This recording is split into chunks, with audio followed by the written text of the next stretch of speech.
Assalamu alaikum.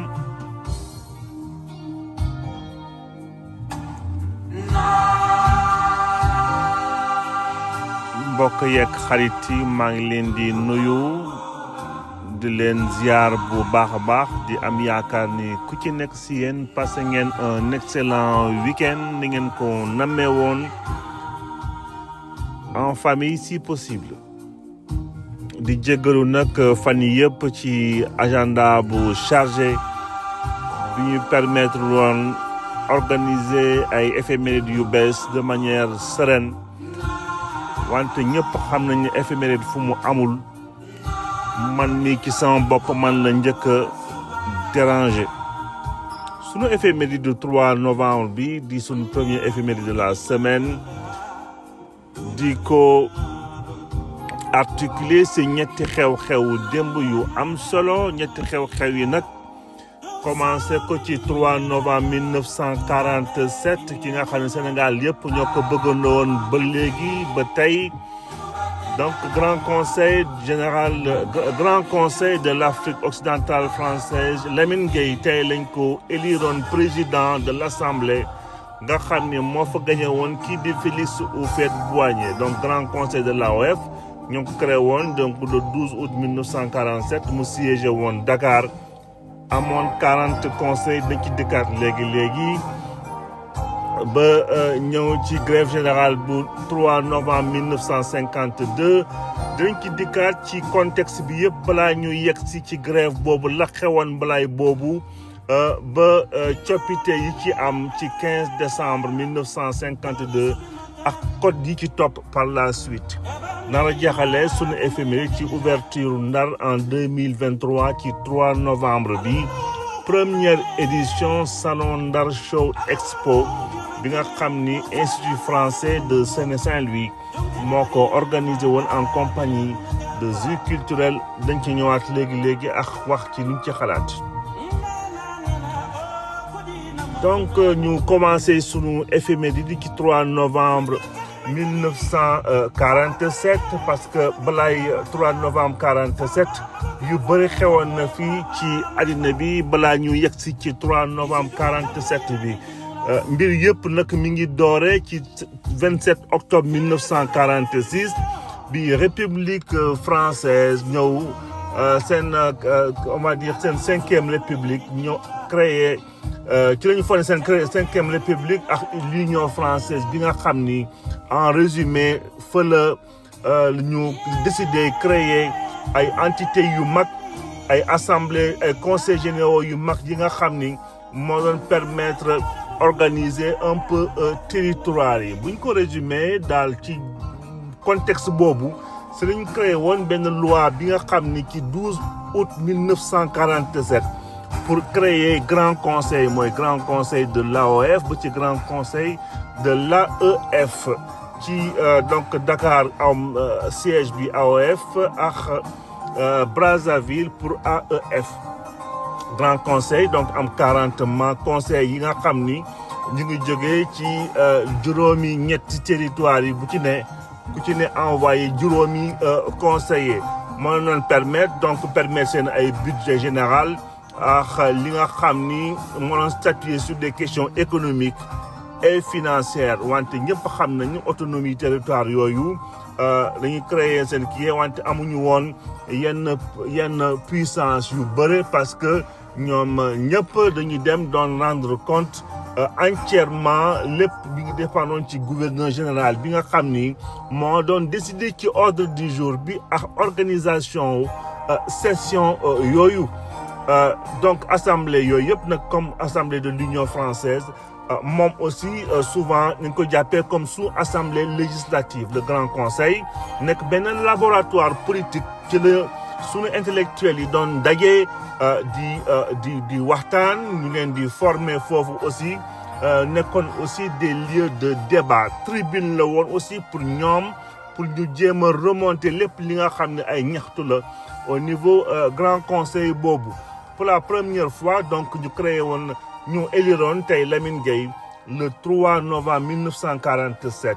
mu ñëw gagné kii di Félix Houphouët-Boigny mbokk yi balaa ñuy ñëw ci sunu 3 novembre 1952 ci grève générale bi nga xam ni moo ñëwoon ci AOF ce serait aussi important ñu xool jaar-jaaru lutte syndicale ci sunu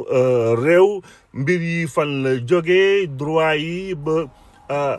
droit grève yi nga xam ni amoon mujj woon nañ ko consacré li ñu mën a jàpp rek c'est déjà depuis à partir de 11 mars 1937 ci la ñu décidé woon ginnaaw Front populaire français ci la ñu décidé woon concéder ci droit yi nga xam ni amoon nañ ko ci livre titre 1 et 2 bu livre bu code de travail bi nga xam ni France jéem ko jagleel tuuti yi nga xam ni ñu ngi ci territoire u AOF yi yokkaat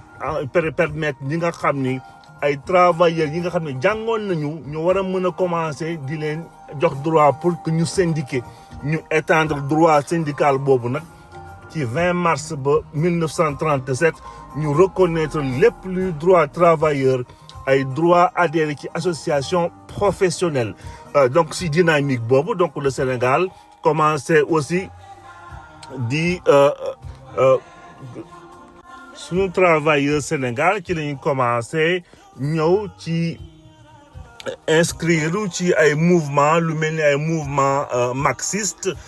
pour jéem ko adopté comme méthode de lutte bi nga xam ne déjà amoon na ay defoon na ay preuves au niveau ci France donc comme Sénégal nag droit syndical bi dikk na fa ci le comme ñoom ñëpp nag administration bi ñoon xeexal benn la si la ñu ñëw commencé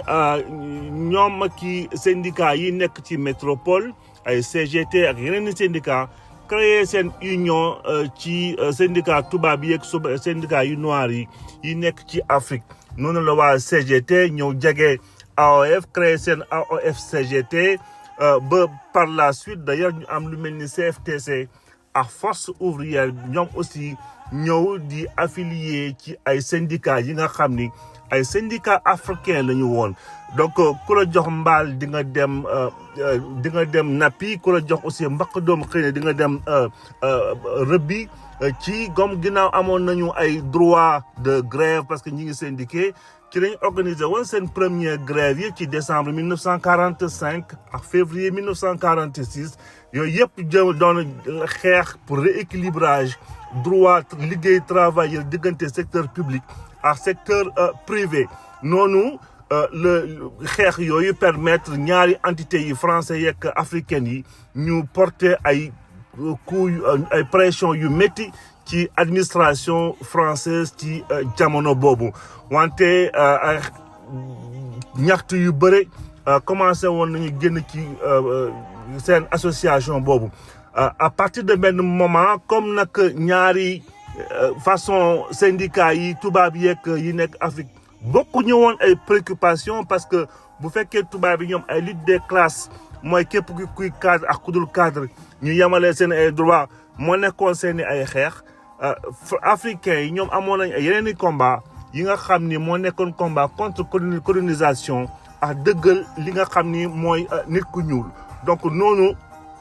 de plus en plus syndicats yi commencé jël distance ak syndicat français yi parce que syndicat français yi daaw ñu woon porter réellement seeni ay revendications au niveau de l'administration ba ñu commencé ñëw dëggal seen bopp ci seen façon xeex noonu la ñu déclenché en 47 ci février ba 48 grève des cheminots nationalisme bi commencé aussi di développer wu ci Afrique ba ay parti lu mel ni BDS créé ñoom Senghor génne SFIO créé seen BDS ak ay yeneen i force politique commencé di dëggal seen bopp ci cadre nationalisme noonu la ñu permettre aussi ñoom ñu mel ni ay ñoom Senghor jege mouvement syndical bi nga xam ni yu mel ni intellectuel bu mag bii di Abdoulaye Gueye ak député Gabriel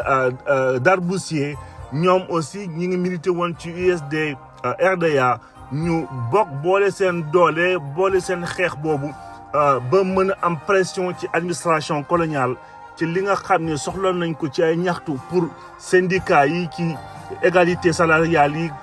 entre ñi cadre yeeg wala boog tubaab yeeg ak ñoom wante aussi mu nekkoon aussi début les luttes politiques yi nga xam ni waroon nañu conduire Afrique ci seen autodétermination ci seen ay indépendance par la suite même bu fekkee ñoom Senghor ak ñoom Sékou Touré renoncé wuñu woon pour séparer idéologie marxiste bi ak syndicat yi ci lañ fa lañ jógee woon dem ensuite créer seen CGTA bi nga xam ne mooy confédération des travailleurs africains bi nga xam ne par la suite moo mujjee woon joxe UGTAN. donc seen xeex yooyu ak force bi mouvement syndical yi amoon ak force politique yi moo permettroon d'ailleurs ñu organiser woon seen grève 3 novembre bi 1952 bi nga xam ne moo ñëw créé lépp luy ay code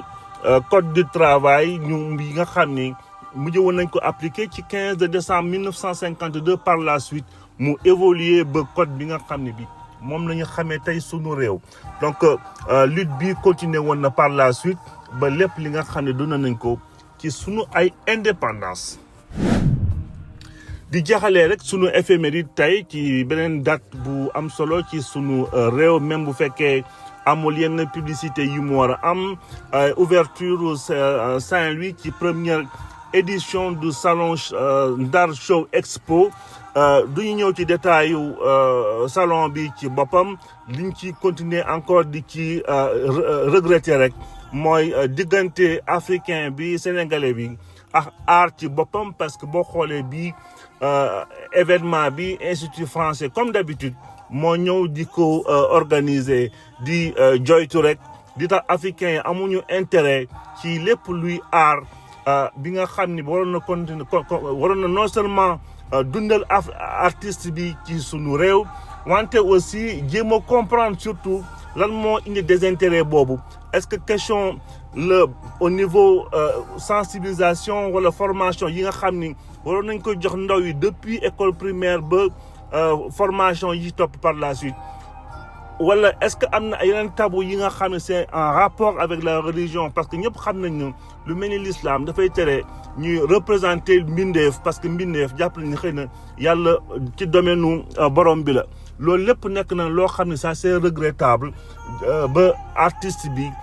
art ci boppam nekkul loo xam ni ñun dañ koy consommer di ko dëggal alors que war na am njëriñ ci ouverture d'esprit bi ak intelligence bi nga xam ne bi formation bi nga xam ne bi war nañ ko former xale bi depuis bi mu nekkee ndaw wante toujours ay mbir yi am solo bu am ci sunu réew ba ci ay sensibilisation yenn sensibilisation ci ay wér-gu-yaram souvent ci étranger lay jógee ñun ñu koy consommer saa yuñ ci mënee jot donc di jeexal yi fii tey sunu éphéméride leen ñaanal une excellente semaine à tout le monde ba ëllëg incha allah di kaat fii yeggalee waxtaan bi bonne journée à tout le monde.